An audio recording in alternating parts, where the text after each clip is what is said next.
सावधान। इडमो अर्हन्ताडम् इडमो सिद्धाडम् इडमो आयरीयाडम् इडमो अच्छायाडम् इडमो लोये सवसाहुरम्। मंगलम भगवान वीरो मंगलम गौतमो गणी मंगलम कुंद कुंदाद्यो जैन धर्मोस्तु मंगलम सर्वमंगल मांगल्यम सर्वकल्याणकारकम प्रधानं सर्वधर्माणां जैनं जयतु शासनं जैनं जयतु शासनं। नमः समय साराय स्वानुभूत्या चकासते चित्स्वभावाय भावाय सर्वभावान्तरच्छिदे वंदितु शवसिद्धे ध्रुवमचलमणोभवं गतिं पत्ते गोच्छामि समय पाहुड मिडमो सुध केवली परलक्ष्य तजो निज तत्व भजो आत्मन निज में ही शांति मिले आत्मन निज में ही शांति। ग्रंथाधिराज समय सार आचार्य भगवान ने एकत्व भक्त आत्मा को दर्शाने की प्रतिज्ञा की है। वो दर्शा रहे हैं और हम देखें, वो दिखा रहे हैं और हम देखें, तब तो सार्थकता है। क्योंकि आचार्य देव कह रहे हैं कि काम भोग बंधन की कथा तो सब जीवों ने अनादि काल से अनंत बार सुनी है, परिचय में है, उसी का आचार्यत्व भी कर रहे हैं। लेकिन एकत्व विभक्त आत्मा की बात ना तो आज तक सुनी है, ना परिचय में है, और बताने वाले भी दुर्लभ हैं। और कोई बताने वाला मिल भी जाए तो उसका सानिध्य कर पाना दुर्लभ है, क्योंकि विषय कषायों की प्रचुरता। यहाँ पे अपनी चर्चा आज अपन क्लास क्रमांक 23 पे करेंगे। 23 71 नंबर पेज है। हाँ 23 पेज नंबर 71। इसके पहले 123, 24 और 25 जो गाथाएं हैं उसका भावार्थ है 71 पेज पे सबसे ऊपर। उससे इसका भूमिका, चूंकि कलश इस गाथा के आधार पे ही लिखा गया है इन 3 गाथाओं के कि विशिष्ट खुलासा के लिए, तो पहले उसके भावार्थ को देख लेते हैं। आप लोगों को मिल गया? आपको 71, अच्छा इसमें दूसरा होगा, आपको 23 नंबर कलश देखना है, उसके ऊपर का भावार्थ देखना है हाँ जी, देखिए बहुत महत्वपूर्ण कलश है। आचार्यों की तो एक बात बहुत महत्वपूर्ण होती है, थोड़ी सी चर्चा का प्रयास करते हैं। यह अज्ञानी जीव उद्गल द्रव्य को अपना मानता है। देखो, टोडरमल जी साहब से पूछा गया, यह जीव पुद्गल को अपना क्यों मानता है आखिर? तो टोडरमल जी साहब ने उसमें कहा, मोक्ष मार्ग प्रकाशक जी में, कि अनादि काल से जीव को कर्म का संबंध है। मैं अपने भाव में बोल रहा हूं, शब्द उनके अलग भी हो सकते, लेकिन भाव यही है। और कर्म के उदय से जीव को शरीर मिलता है। तो शरीर का और आत्मा का घनिष्ठ निमित्त नैमित्तिक संबंध है। कर्ता कर्म संबंध नहीं है, निमित्त नैमित्तिक संबंध है। कैसा संबंध है? घनिष्ठ निमित्त नैमित्तिक संबंध। तो जो घनिष्ठ निमित्त नैमित्तिक संबंध होते हैं, तो हमने बोलने का विकल्प किया और उस अनुसार ही दंत, तालु, ओंठ आदि का अपने प्रदेशों को हिलाया। दंत, तालु, ओंठ भी हिले और भाषा, वर्गणा, शब्द रूप परिणमित हो गए। तो हमने जो विचार किया था उस अनुसार शरीर का परिणमन होता दिखाई दे रहा कि नहीं दे रहा? हो नहीं रहा, लेकिन होता दिखाई दे रहा कि नहीं दे रहा? हम उंगली हिलाना चाह रहे हैं और उंगली हिल रही है, तो वो क्या होता है, भ्रम हो जाता जीव को। सबसे निकटवर्ती है, पहली बात। दूसरी बात, निमित्त नैमित्तिक संबंध घनिष्ठ है, घनिष्ठ है। तो इससे इस जीव को यह भ्रम हो जाता है कि ये शरीर ही मैं हूं। आत्मा है अमूर्तिक और इंद्रियों द्वारा अमूर्तिक आत्मा पकड़ में आता नहीं है।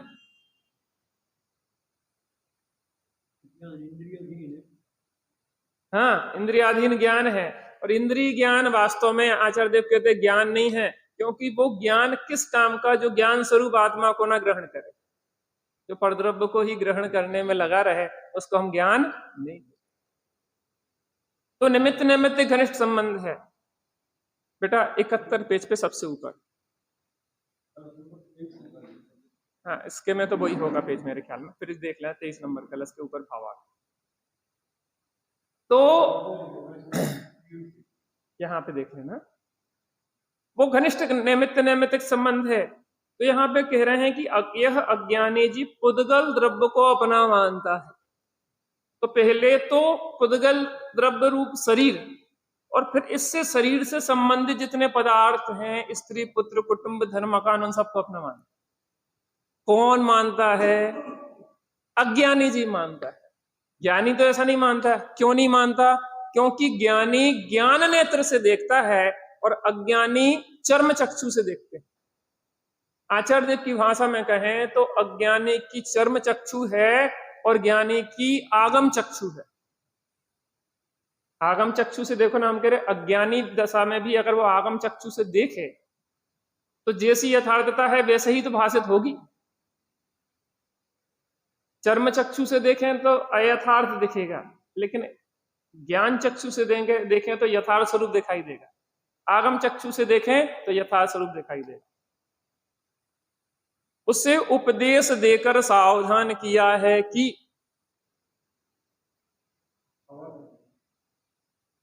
जैसे आप अनाउंसमेंट देखते ना स्टेशन पे, सावधान कृपया फला नंबर की ट्रेन आ रही है, तो आपको सावधान कर देते कि आप सावधान हो जाएं, अपना सामान वामान संभाल लें, कहीं गलत ट्रेन में नहीं बैठ जाएं, कहीं गलत प्लेटफॉर्म पे तो नहीं है आप, प्लेटफॉर्म नंबर बदल गया है, जो 2 पे आती थी अब वो 3 पे आई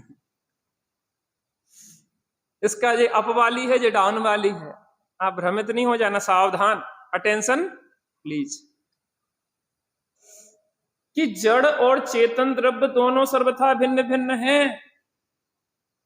जिसको तुमने अपना मान रखा है वो जड़ द्रव्य और चेतन द्रव्य कैसे भिन्न हैं? सर्वथा द्रव्य, क्षेत्र, काल और भाव से चतुष्टयात्मक भिन्नता है। किनमें? जड़ द्रव्य में और चेतन द्रव्य में कैसी भिन्नता है? सर्वथा भिन्नता है। कौन सी दीवार है? अत्यंता भाव की वज्र की दीवार खड़ी हुई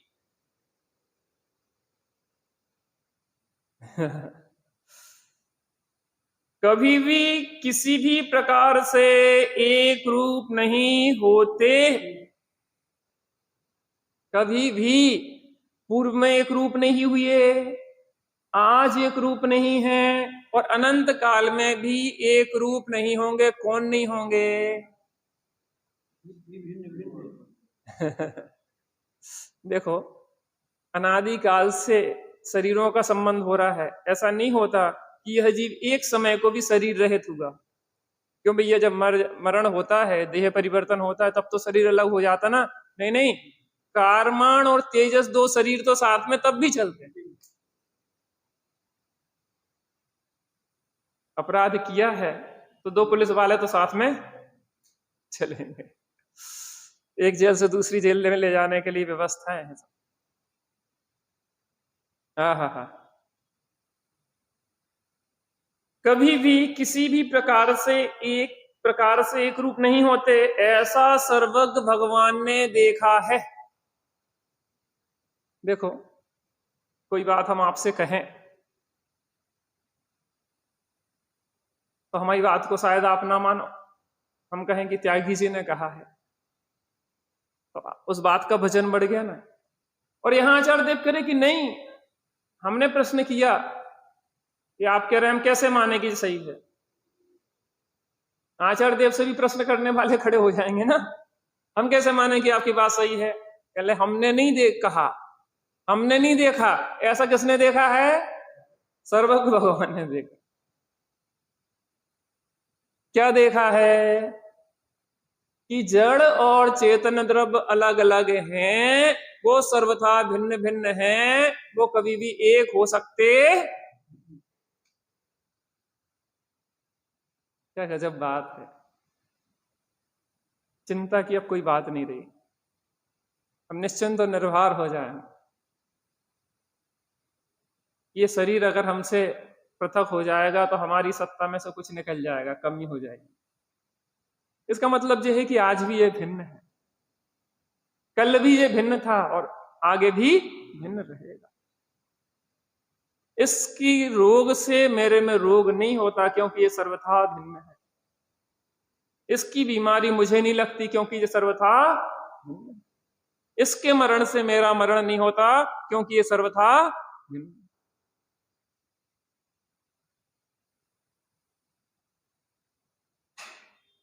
कितना निश्चिंत निर्भर कर दिया चलो। कौन कहते हैं ऐसा? किसने देखा है ऐसा? सर्वज्ञ भगवान ने। सर्वज्ञ भगवान ने देखा है। क्यों देखा है? कि ऐसा वस्तु का स्वरूप, सर्वज्ञ भगवान की प्रामाणिकता क्या है, ऐसा भी प्रश्न खड़ा हो सकता है। उनकी प्रामाणिकता इसलिए है कि वो वीतरागी और सर्वज्ञ है, क्योंकि असत्य तब बोला जाता है, वो दो कारण से बोला जाता है। कितने कारण से? दो कारणों से असत्य बोला जाता है, या तो कसाय से या अज्ञान से। कैसे बोला जाता है? या तो कसाय से या अज्ञान से। तो सर्वज्ञ भगवान में चूंकि वो वीतरागी है तो सर्वथा राग द्वेष का भाव हो गया, तो कसाय नहीं है। और केवल ज्ञान है इसलिए उनके अज्ञान भी।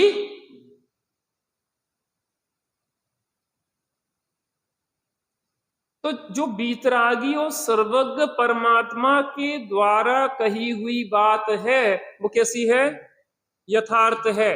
क्यों है? क्योंकि वह वीतरागी सर्वज्ञ परमात्मा ने जैसा वस्तु का स्वरूप देखा है वैसा ही उनकी वाणी में आया। किसने देखा है इसको? सर्वज्ञ भगवान ने। किसकी वाणी में आया है? सर्वज्ञ भगवान। और कौन के माध्यम से आया है? वो भी हमारे तीन कसाय के भाव रूप, जो आत्मा का क्षण क्षण में आत्मा अनुभव कर रहे हैं, ऐसे हमारे निर्ग्रंथ मुनिराजों के माध्यम से आया है। वो भी मिलावट करने वाले नहीं। मिलावट नहीं है, प्योर माल है, आप चिंता नहीं करो।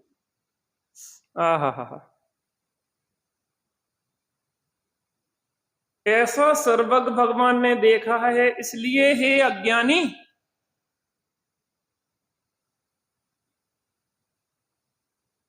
किससे? अप्रतिबुद्ध को प्रतिबुद्ध करने के लिए यह देशना है, प्रतिबुद्ध को और अधिक प्रतिबुद्ध करने के लिए यह देशना है, और जो प्रतिबुद्ध हैं उन्हें सर्वज्ञ बनाने के लिए यह देशना है।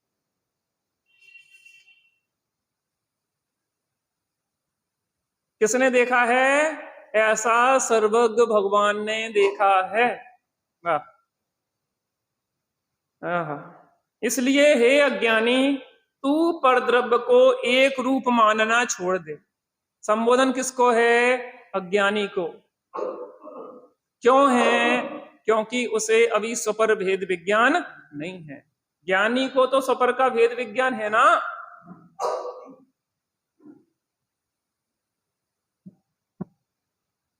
तो किसको ज्ञानी बनाना है?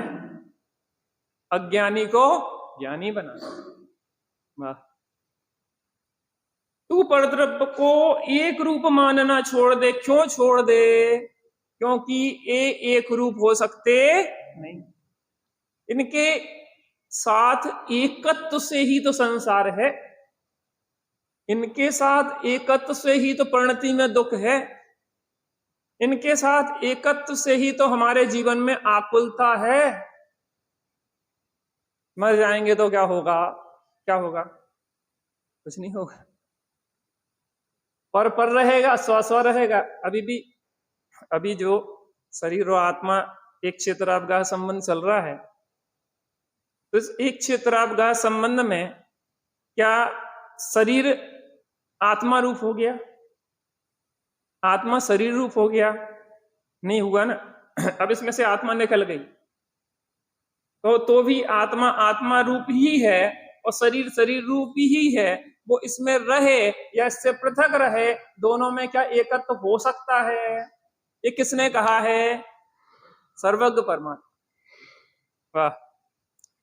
व्यर्थ की मान्यता से वश कर, ये डांटने वाली भाषा है। बहस कर रहा है, बहस कर रहा है। व्यर्थ की बातें करना बंद कर। जो बात सर्वज्ञ भगवान ने देखी है, कही है, उस मान्यता का स्वीकार कर ले अगर सुखी होना है। पिताजी भी कहते ना, वक्ता भी आपने कई प्रकार के देखे होंगे और अलग अलग समय में अलग अलग प्रकार की उनकी शैली भी देखी हो। कभी कभी प्रेम से भी समझाते हैं और कभी कभी डांट के भी समझाते हैं। कभी प्रेम से भी समझाती है माँ, कभी डांट के वो मार के भी समझाती है। बड़े पंडित साहब के अंदर इतनी करुणा थी कि वो डांट के भी समझाते थे और डांट के नहीं मार के भी समझाते थे हम लोगों को। खूब ठुकाई पिटाई होती थी। आओ खूब रहे, तो खूब ठुकाई पिटाई भी हम लोगों की हुई। तो समझाने की शैली अलग अलग है ना, लेकिन सभी ज्ञानियों का एक अभिप्राय है कि यह अज्ञानी अपने अज्ञानपने को छोड़ दे। वही माता कह रही है राजा बेटा और वही कह रही है गधा। दोनों स्थितियों में क्या अभिप्राय है? सुधारने। वाह। व्यर्थ की मान्यता से बस कर। कलश क्रमांक 23, पृष्ठ क्रमांक 71 आप अपने में देख लीजिए। अब कलश पढ़ते हैं अपन। अभी तो अपन ने पूर्व की गाथाओं के आधार पे 23, 24, 25 के आधार पे जो कलश लिखा गया है उसके माध्यम से अपन ने विषय देखा। अब देखते हैं कलश। मैं बोलूंगा, आपको दोहराना है। ध्यान से देखिए आप ग्रंथ में, ठीक है? ऐकथ्यमपि मृत्वा तत्को तूहलीसन। बोलिए।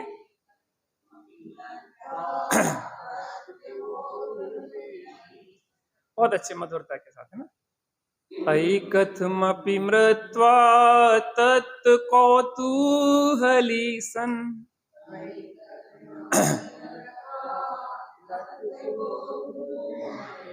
अनुभव भव मूर्ते पार्श्ववर्ती मुहूर्तम।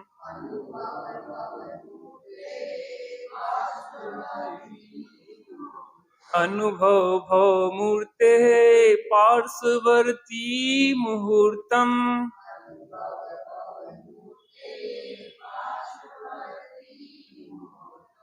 प्रतगत विलसन्तं स्वं समालोकेन।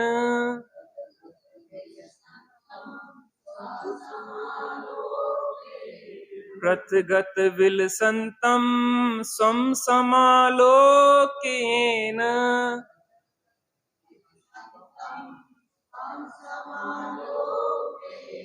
त्यजसि जगति मूर्त्या साकमेकत्वमोहम्।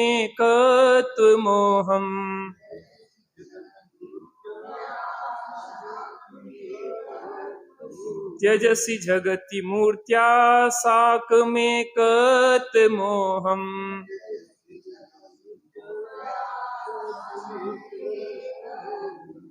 एक बार मैं पूरा बोलूंगा, फिर उसके बाद आप दोहराएंगे ना। ऐकथमपि मृत्वा तत्को तू हलीसन अनुभव भव मूर्ते और सुवर्ती मुहूर्तम प्रत्यगत विलसंतम शम समालोकेन त्यजसि जगति मूर्त्या साक में कत मोहम। एक साथ बोलेंगे सब लोग। ऐकतमपि मृत्वा तत्को अनुभव भव मूर्ते प्रत्यगत।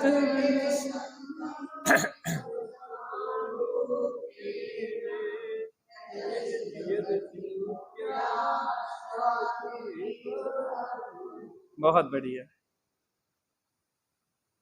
कितनी सरसता है। अब देखिए आगे नीचे, अब इसी अर्थ का कलश रूप काव्य कहते हैं श्लोकार्थ। ऐ, ऐ यह कोमल संबोधक संबोधन का सूचक अव्यय है।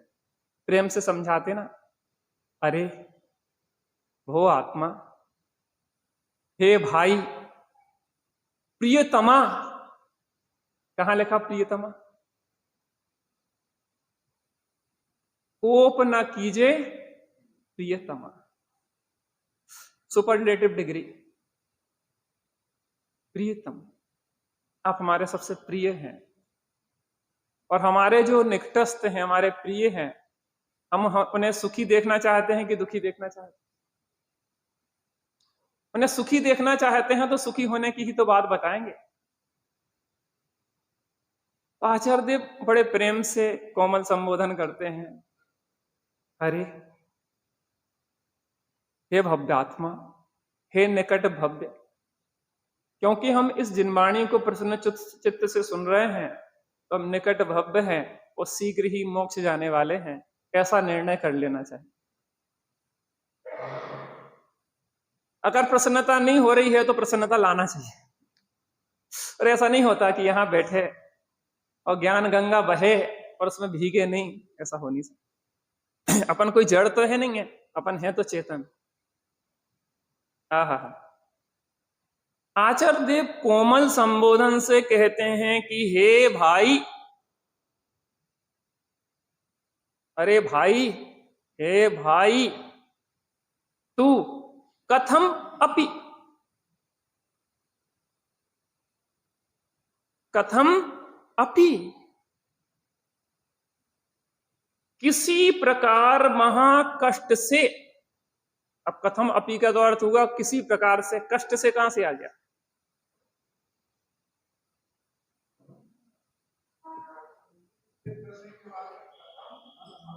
हाँ, तो अर्थ क्या निकला इसका?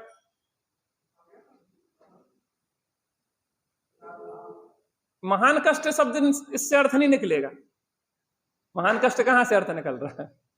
या किसी भी प्रकार से तो अर्थ निकल रहा है ना। कथम अपि माने किसी प्रकार से, इतना अर्थ निकल रहा है। लेकिन महाकष्ट से क्यों जोड़ा?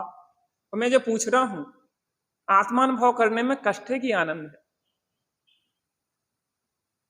आत्मा की आराधना करने में कष्ट है कि आनंद है? लेकिन यहां कष्ट से क्यों लिखा? क्योंकि अज्ञानी जीवों को जहां कष्ट है वहां आनंद दिखाई देता है, और जहां आनंद है वहां कष्ट दिखाई देता है।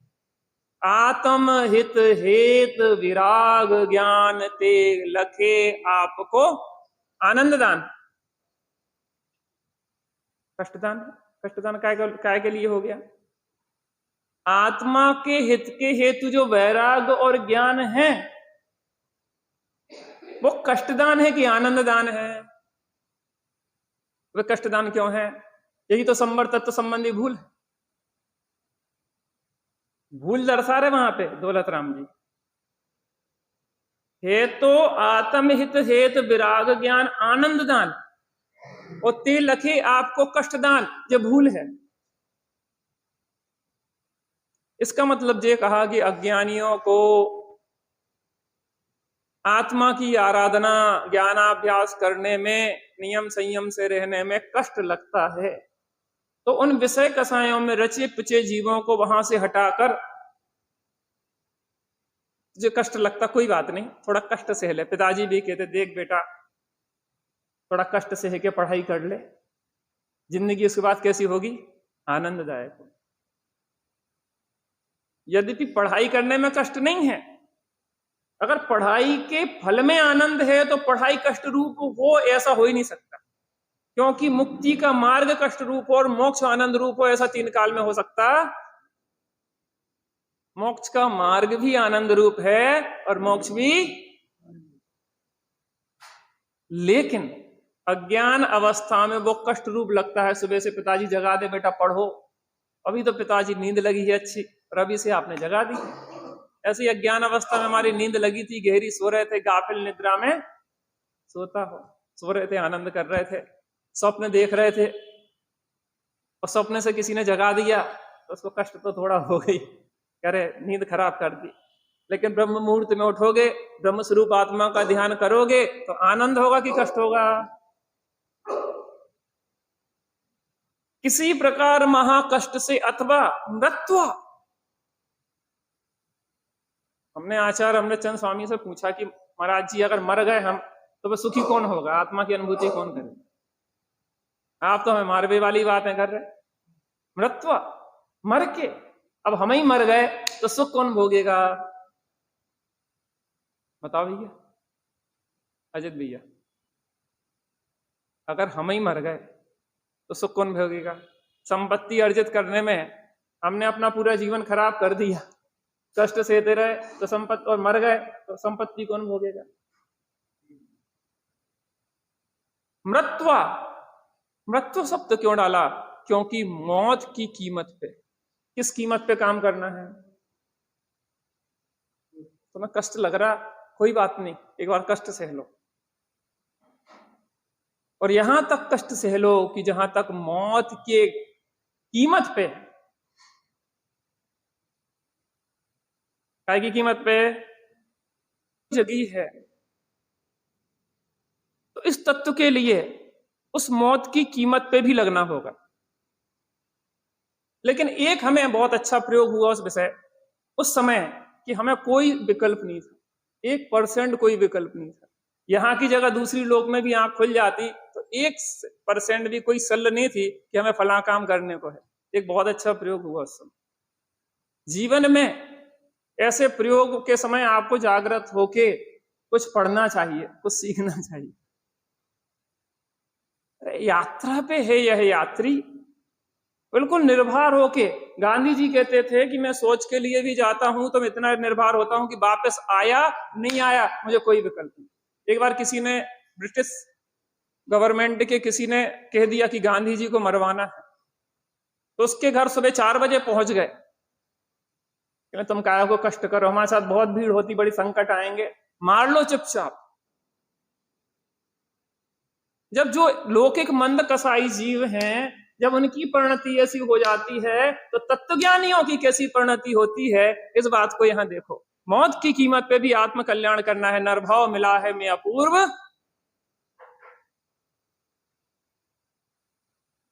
जिनको अनंतों बार भोग भोग कर छोड़ा है, वे ही भोग नहीं नवीन है, चेत है मोड़ा। वे ही है, कोई नए नहीं है। कल भी तो रोटी खाई थी, कल भी तो दाल सब्जी खाई थी, कल भी तो बिस्तर में सोए थे, आज भी वही कर रहे हैं, कल भी वही करेंगे, क्या नवीनता है। अनंत काल, अनादि काल से अनंत काल बीत गया उन भोगों में, आज तक आत्मा का रस नहीं लिया। तो आचार्य देव कहते मृत्वा, मरकर भी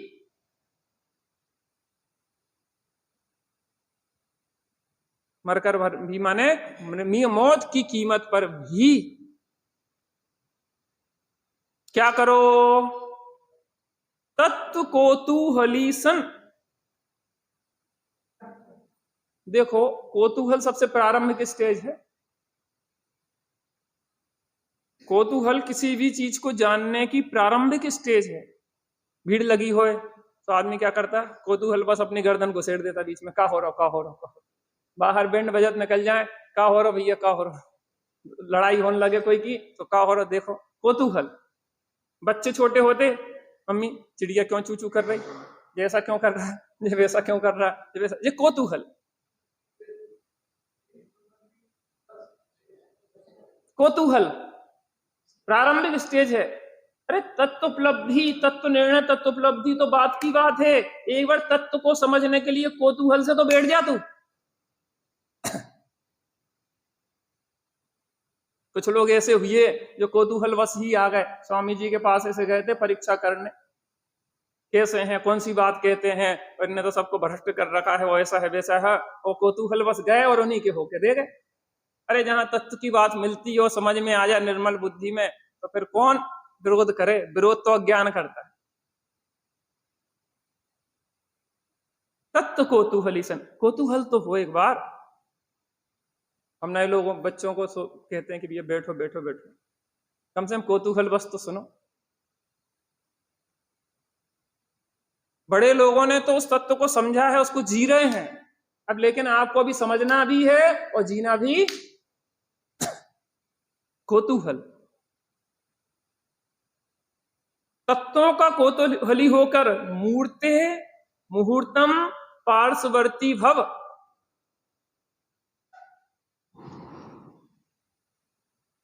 इन शरीरादिक मूर्त द्रव्य का एक मुहूर्त 2 घड़ी पड़ोसी होकर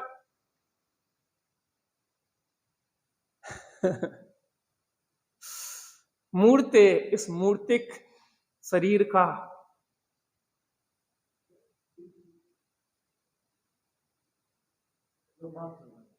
मूर्ति मूर्तिक मूर्तिक द्रव्य का, इस मूर्तिक शरीर का, जिस शरीर में एकत्व ममत्व कर्तृत्व भोक्तत्व को लिए हम बैठे हैं, उस मूर्तिक शरीर का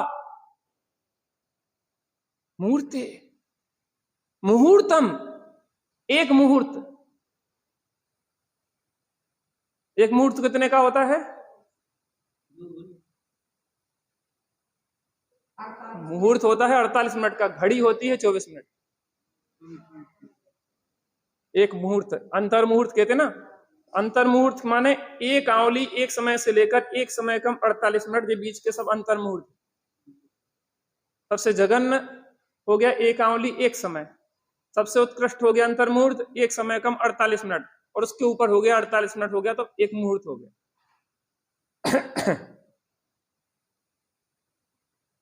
कितने समय के लिए? मुहूर्तम, एक मुहूर्त के लिए। इतनी मेहनत नहीं कर सकते हम, अपने लिए 48 मिनट नहीं दे सकते। थोड़ी देर बैठना तो सीखें। भागते भागते तो कुछ नहीं मिला, दौड़ते दौड़ते तो कुछ नहीं मिला। थोड़ी देर बैठ के उसको देखने का अभ्यास करें। आचार्य देव कह रहे ज्यादा नहीं, 48 मिनट, एक घड़ी, आधी घड़ी, आधी में पुनियाधी संगति कीजिए साधु की, हरे कोटि अघ व्याधि। साधु माने वो शुद्धात्मा की, साधु माने यानी गुरुजनों की, साधु माने साधुओं के कहे हुए जिन वचनों की।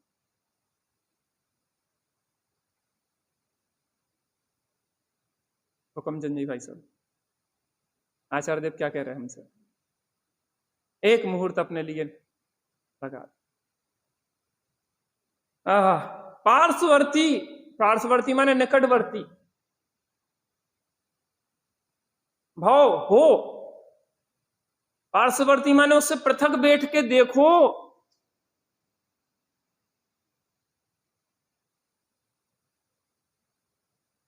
एक तो निकटवर्ती होना और एक उसी को अपना मानना, इन दो चीजों में अंतर है कि नहीं है?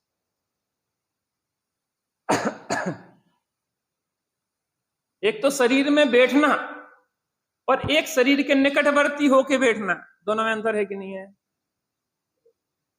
हमारे बगल में कोई महिला आके बैठ जाए, जैसे तो हम बैठते नहीं, कोई आ जाए तो हम उठ के अपने अलग हो जाते, लेकिन कदाचित तो बैठ जाए और टीसी आए और कहे कि भैया टिकट, तो हमने अपनी टिकट दिखाई उन्हें की बगल में, मैडम आपके बगल ही में तो बैठी है ना, आपकी मैडम है ना, पार्श्ववर्ती। नहीं नहीं, हमारे पास में बैठी हैं, लेकिन हमारा इनसे किसी प्रकार का कोई संबंध। ऐसे शरीर हमारे निकट बैठा है, लेकिन शरीर से हमारा किसी प्रकार का कोई संबंध नास्ति सर्वपि संबंध, किसी प्रकार का कोई भी संबंध ना था, ना है, ना हो सकता है। कितना ही मानते रह उसको। हाँ, यहाँ पे आचार्य देव एक छात्र का संबंध का निषेध नहीं कर रहे, लेकिन यहाँ पे एकत्व का निषेध कर रहे। आचार्य देव तो वहां पे ये कह रहे एक क्षेत्र का संबंध भी क्या संबंध है, साथ ही में तो एक क्षेत्र में बैठे, इसका संबंध भी कह रहे हैं कि इस संबंध को हम संबंध मानते नहीं है। संबंध तो उसको मानते हैं कि एक द्रव्य दूसरे द्रव्य पलट जाए तो संबंध माने। अरे दूध और पानी एक साथ हैं तो भी क्या संबंध। अभी आग पे रखेंगे, दूध पानी उड़ जाएगा, दूध रह जाएगा। इस संबंध को भी क्या संबंध कहें। और इस संबंध के नाम पे तुम एकत्व ममत्व कर्तृत्व भोक्तृत्व पोसते हो, इसलिए उसका भी निषेध कर दो।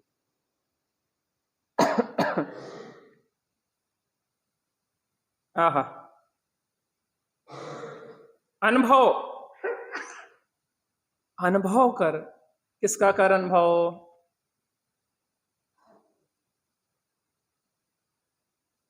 किसका अनुभव कर? तत्व। अब तत्व तो सात होते हैं तो सातों तत्वों का अनुभव करो का। हाँ, आश्रव का आश्रव रूप अनुभव करो, अर्थात जानो।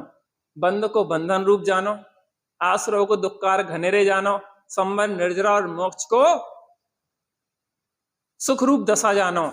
लेकिन आत्मा को सुख का मूल जानो, शरीर को अजीब जानो। बिन जाने ते दोष गुणन को कैसे तजिए गहिए, बिना जाने बुराई को कैसे छोड़ेंगे और गुणों को कैसे ग्रहण करेंगे, तो जानना तो पड़ेगा। शरीर को पार्श्ववर्ती जानो और आत्मा को अपना जानो।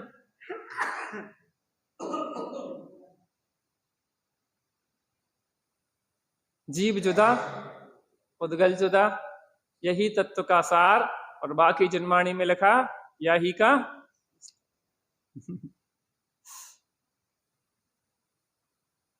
गजब है। आत्मा अनुभव कर, अत एन की जिससे स्वम विलसंतम, स्वम विलसंतम, अपने आत्मा के विलास रूप को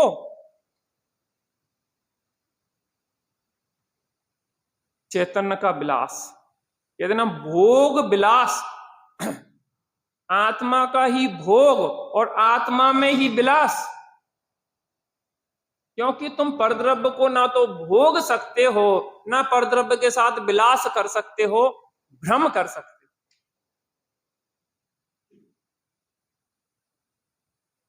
आत्मा आत्मा को ही भोग सकता है और आत्मा आत्मा का ही विलास कर सकता है। कुत्ता हड्डी को चबा रहा, हड्डी में से क्या मिल रहा है? अरे हड्डी में से रक्त निकल रहा है कि उसका स्वयं का रक्त है? विषयों में आनंद है कि आत्मा से आनंद मिलता है?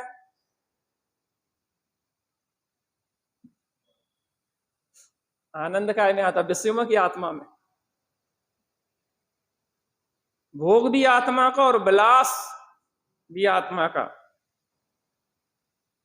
अपने आत्मा के विलास रूप को पृथक, सर्व परद्रव्यों से पृथक, क्योंकि आत्मा का स्वाद अलग है और पुद्गल का स्वाद अलग है। आत्मा का स्वाद अलग है और आश्रव का स्वाद अलग है।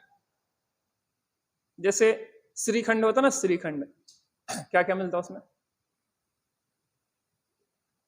दही और शक्कर। दही और शक्कर का बना हुआ श्रीखंड हम जब चख रहे हैं तो जो खटमिठा स्वाद है, उसमें भी जो खटास है वो दही की है और जो मिठास है वो शक्कर की। अरे दही थोड़ा ज्यादा हो गया, क्यों? खटास ज्यादा हो गई। अरे शक्कर ज्यादा हो गई, क्यों? मिठास ज्यादा हो गई। तो क्या उस समय खाते हुए एक साथ क्या हमें यह ज्ञान नहीं है कि जो मिठास है वो शक्कर की है और जो खटास है वह दही, जो शांति है वो आत्मा की है और जो पीड़ा है वो कसायों की।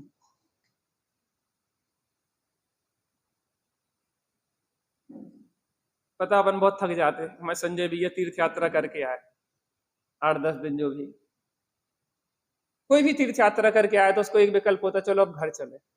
किसी को ऐसा विकल्प होता कि नहीं होता? तीर्थ यात्रा गए, थक जाते ना, अब देख देख के भी अब भटकते भटकते अब परेशानी तो हो गए, चलो कहाँ चले, कहाँ चले? अपने घर अपन कब जाएंगे अब?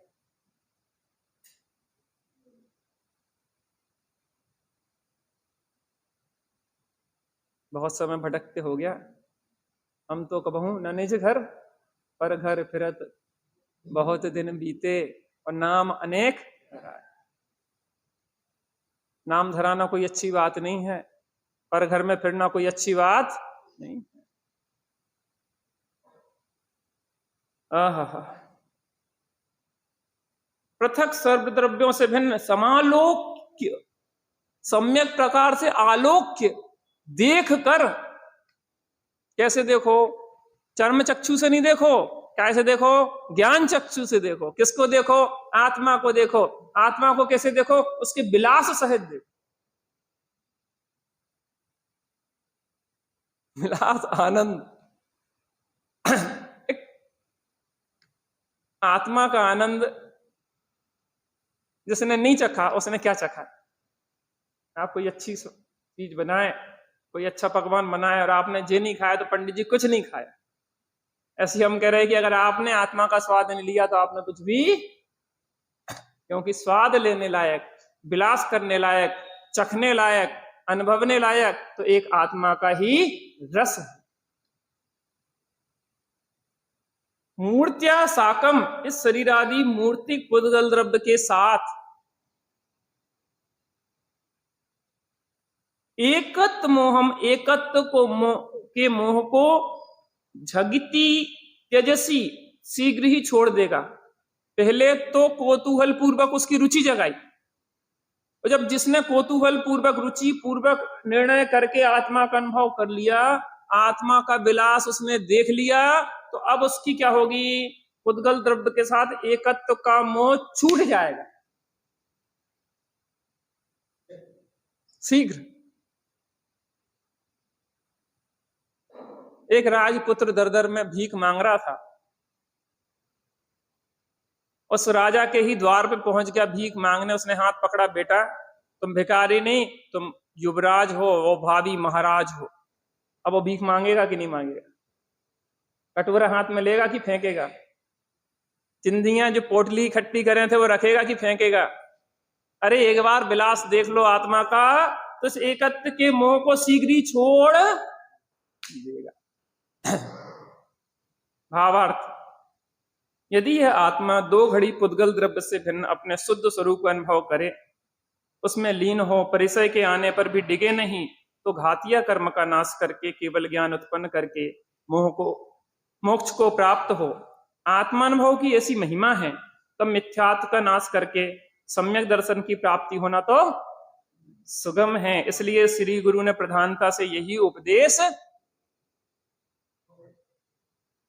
कल से अष्टानिका पर्व लग रहा है और अपने सागर से निर्मल चंद जी पंडित साहब पधार रहे हैं और उनके स्वाध्याय का लाभ अपने को यहाँ पे प्राप्त होगा अष्टानिका में। आज तो हमारा तो ऐसा काम है कि जब कोई नहीं है तो अपन काम चला देते हैं।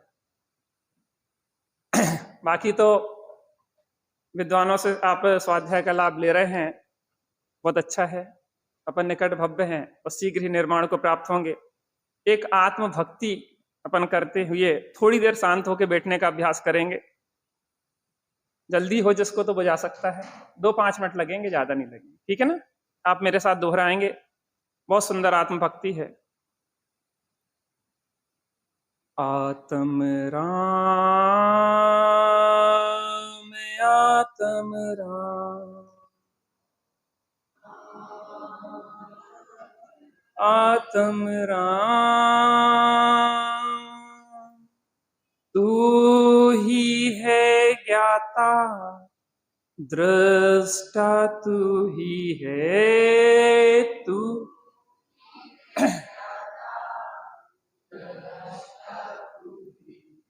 मैं ही हूँ ज्ञाता दृष्टा, मैं ही हूँ।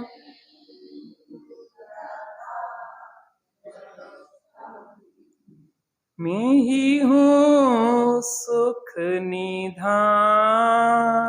आत्म राम आत्म राम आत्म राम राम। तू ही मंगल उत्तम, तू ही शरण है।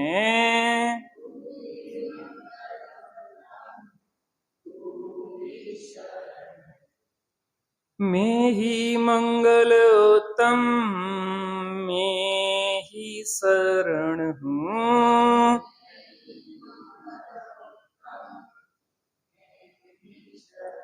मैं ही हूँ शाश्वत धाम। आत्म राम आत्म राम आत्म राम। तू ही है साधन साध्य, तू ही है।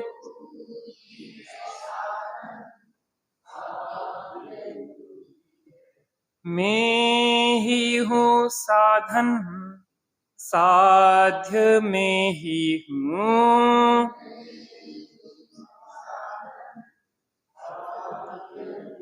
मैं ही शिव स्वरूप शिवकार। रूप शिव आत्म राम आत्म राम आत्म राम। हम जो भी मुक्ति गए जा रहे जाएंगे।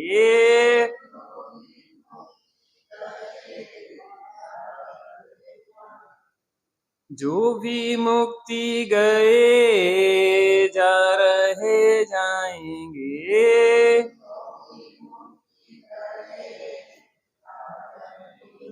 तू ही तो है तारणहार, तू ही तो है। आत्म राम आत्म राम।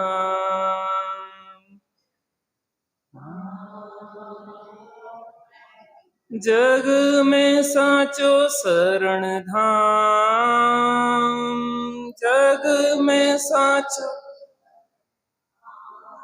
आत्म राम आत्म राम आत्म राम।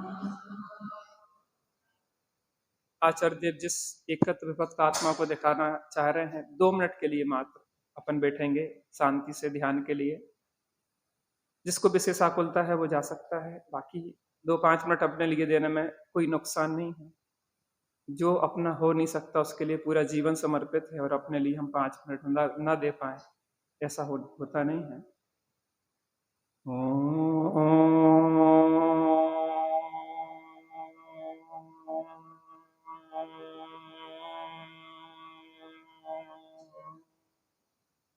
शांति शांति शांति।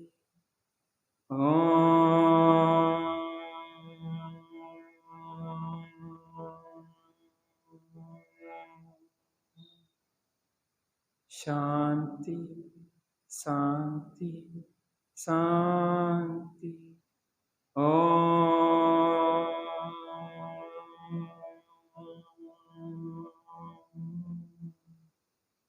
शांति शांति शांत। बिल्कुल शांत हो जाएं, बिल्कुल शांत होकर बैठ जाएं। जिस आत्मा के विलास को, जिस चैतन्य के विलास को आचार्य भगवान दिखाना चाह रहे हैं, वह मौन और एकांत में प्राप्त होने वाला है। अभी तक हमने थ्योरी पढ़ी है, कुछ देर के लिए प्रैक्टिकल करते हैं, पर उसको पूरे 24 घंटा तक विस्तृत करना है। चलते फिरते उठते बैठते एक चैतन्य का विलास ही हमें दिखना चाहिए। लेकिन तब दिखेगा जब आत्मा की अनुभूति की होगी। थोड़ी देर बैठ के बिल्कुल शांत होके उस एकत्व विभक्त आत्मा को देखें, ज्ञान चक्षु से उपयोग को अंतर्मुख करें, बिल्कुल शांत हो जाए, बिल्कुल शांत हो जाए, बिल्कुल शांत हो जाए। यहाँ जो क्षण हम बिताएंगे वह शांति आपके दिन भर में छाई रहेगी। आपको एक अपूर्व शांति बनी रहेगी। फिर आप उसके बिना नहीं रह पाएंगे। फिर यह लगेगा कि कैसे उपयोग अंतर की ओर ढले, कैसे शांत हो, बिल्कुल शांत हो।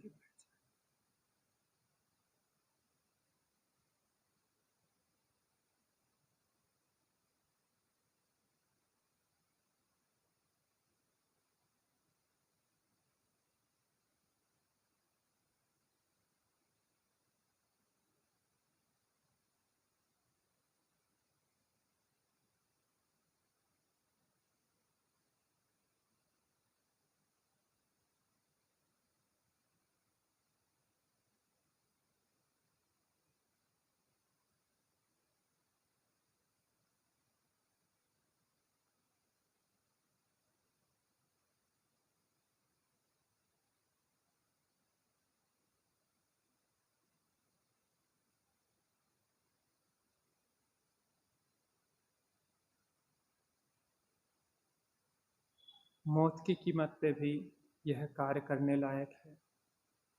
संसार के कोई भी कार्य हमारे बिना रुकने वाले नहीं हैं। हमें लगता है कि हम कहीं जाके सुखी हो जाएंगे, तो ज्ञानी जन कहते हैं यहाँ कुछ नहीं है तो वहाँ भी कुछ नहीं है, वहाँ कुछ नहीं है तो वहाँ भी कुछ नहीं है। जहाँ जहाँ देखो वहाँ कहीं कुछ नहीं है। स्वरूप के अतिरिक्त कहीं कुछ नहीं है। रहना तो स्वरूप में है, अगर शांति चाहिए है।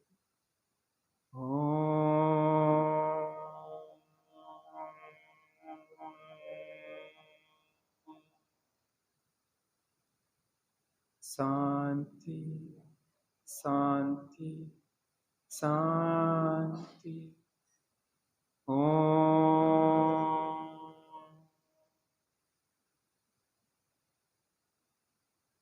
शांति शांति शांति। ओम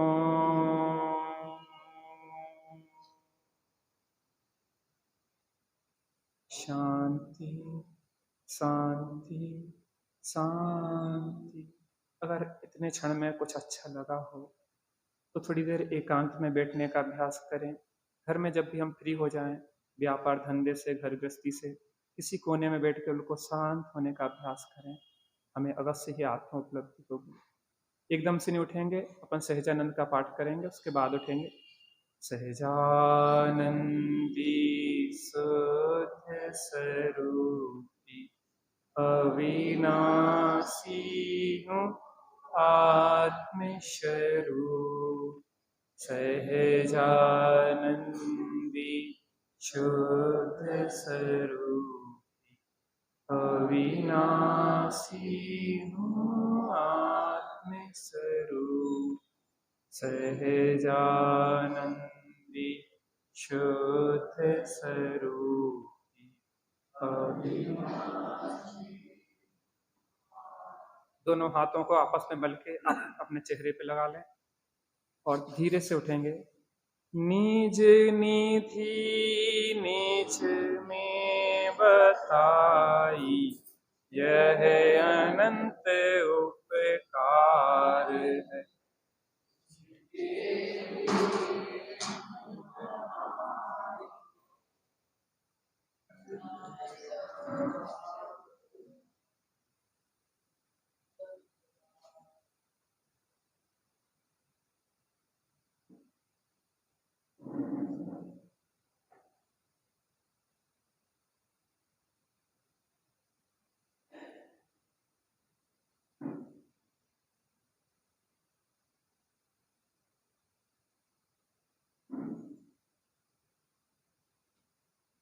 पादसंग जन्माणी माता की जय, महाजय।